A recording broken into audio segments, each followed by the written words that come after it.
நிச்சயமாக பவித்ரா. தென்காசி மாவட்டத்தின் சுற்றுவட்டார பகுதிகளில் நேற்று இரவு முதல் தொடர்ந்து சாரல் மழையானது பெய்து வருகிறது. மேலும் இதன் தொடர்ச்சியாக தென்காசி மாவட்டத்தின் மேற்கு தொடர்ச்சி மலையின் உட்பகுதி பகுதிகளிலும் அதிதீவிர கனமழையானது பெய்து வருகிறது. இந்த கனமழை காரணமாக குற்றாலத்தில் உள்ள மெயினருவி, பழைய குற்றாலம், ஐந்தருவி, புலியருவி உள்ளிட்ட அனைத்து அருவிகளிலும் கடுமையான வெள்ளப்பெருக்கு ஏற்பட்டுள்ளது. குறிப்பாக மெயினருவி, பழைய குற்றால அருவிகளில் வெள்ளமானது காட்டாற்று வெள்ளமாக சீறி பாய்ந்து வருகிறது. இதன் காரணமாக சுற்றுலா பயணிகள் குளிப்பதற்கான தடை விதிக்கப்பட்டுள்ளது. நேற்று இரவு முதலானது இந்த தடையானது விதிக்கப்பட்டுள்ளது. நேற்று இரவே வெள்ளப்பெருக்கு ஏற்பட்ட நிலையில் தற்போது சுற்றுலா பயணிகள் குளிப்பதற்கான அனுமதி மறுக்கப்பட்டுள்ளது. அதன் தொடர்ச்சியாக இன்று காலை முதலும் வெள்ளமானது சீறி பாய்ந்து வரக்கூடிய நிலையில் சுற்றுலா பயணிகள் குளிப்பதற்கான அனுமதியானது மறுக்கப்பட்டுள்ளது.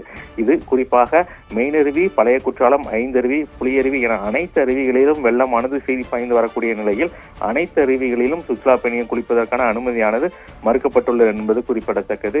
இதன் காரணமாக சுற்றுலா பயணிகள் அருவிகளில் குளிக்க முடியாத நிலையில் ஏமாற்றம் அடைந்துள்ளனர். மேலும் மாவட்டத்தில் தற்போது சாரல் மழையானது பெய்து வரக்கூடிய நிலையில் வெள்ளமானது வடியக்கூடிய நிலையில் இல்லை. தற்போது அனைத்து அருவிகளிலும் சுற்றுலா பயணிகள் குளிக்க முடியாமல் ஏமாற்றம் அடைந்துள்ளனர் என்பது குறிப்பிடத்தக்கது பகிர்கிறார்.